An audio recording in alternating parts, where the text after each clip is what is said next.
आज जो रेसिपी मैं आपके साथ शेयर करने वाली हूँ वो है बहुत ही मज़ेदार सी चटपटी सी फ्रूट चाट बनाने की रेसिपी। और उसके लिए जो चीज़ें मैंने ली हैं वो नोट डाउन कर लीजिए। ये मैंने एक अदद बड़ा आम लिया है, इसको मैंने चौकोर क्यूब्स में काट लिया है। ये हमें चाहिए है 2 सेब दरमियाने साइज़ के, इनको भी मैंने चौकोर काट लिया है, ये हमें चाहिए हैं।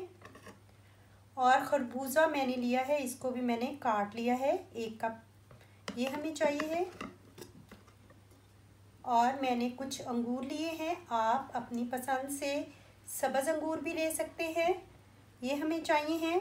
और आप इसमें कोई भी और फ्रूट भी इस्तेमाल कर सकते हैं।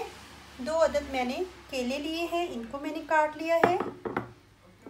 थोड़ा सा मैंने इमली का पल्प लिया है, ये हमें चाहिए है। और 2 माल्टों का जूस मैंने निकाल लिया है, 2 से 3 माल्टों का जूस आप निकाल लें, ये हमें चाहिए है। थोड़ी सी काली मिर्चों का पाउडर और 1 टीस्पून चाट मसाला, ये हमें चाहिए है। और थोड़ा सा नमक हस्बे ज़रूरत, ये हमें चाहिए है। तो हम लोग शुरू करते हैं बनाना। बहुत ही फटाफट से बन जाती है, बहुत एनर्जेटिक होती है और स्पेशली रमज़ान में सबको बहुत पसंद होती है। तो आप इफ्तार में इसको ज़रूर बनाइएगा। सबसे पहले एक बोल लेंगे, इसके अंदर हम लोग ये सेब ऐड कर देंगे, आम कटे हुए ऐड करेंगे,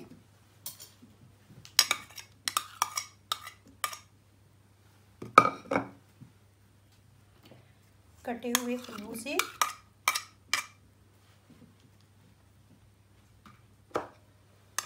अंगूर ऐड करेंगे, केले ऐड कर देंगे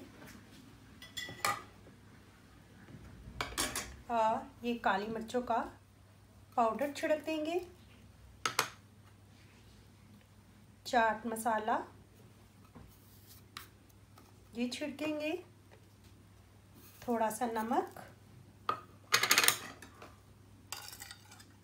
और ये जो इमली का पल्प है, इमली का पानी, ये हम लोग इसके अंदर डाल देंगे।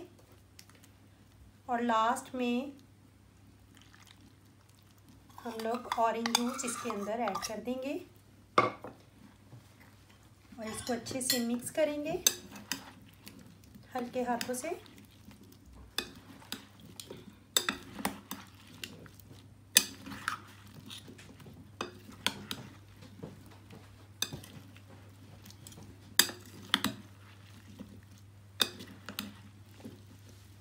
रेडी है हमारी मज़ेदार सी चटपटी फ्रूट चाट। इफ्तार के टाइम आप ज़रूर बनाएं। ये देखिए बहुत ही टेस्टी और बहुत ही मज़े की और बहुत हेल्दी होती है, कोई इस पर तबीयत में भारीपन नहीं होता। तो आप ये चटपटी सी फ्रूट चाट ज़रूर बनाइएगा रमज़ान में। तो ये थी हमारी आज की रेसिपी। अगर आपको मेरी ये रेसिपी पसंद आई है तो लाइक करें, कमेंट करें और अपने फ्रेंड एंड फैमिलीज़ के साथ शेयर भी करें। तो मिलते हैं एक नई रेसिपी के साथ, तब तक के लिए अल्लाह हाफिज़।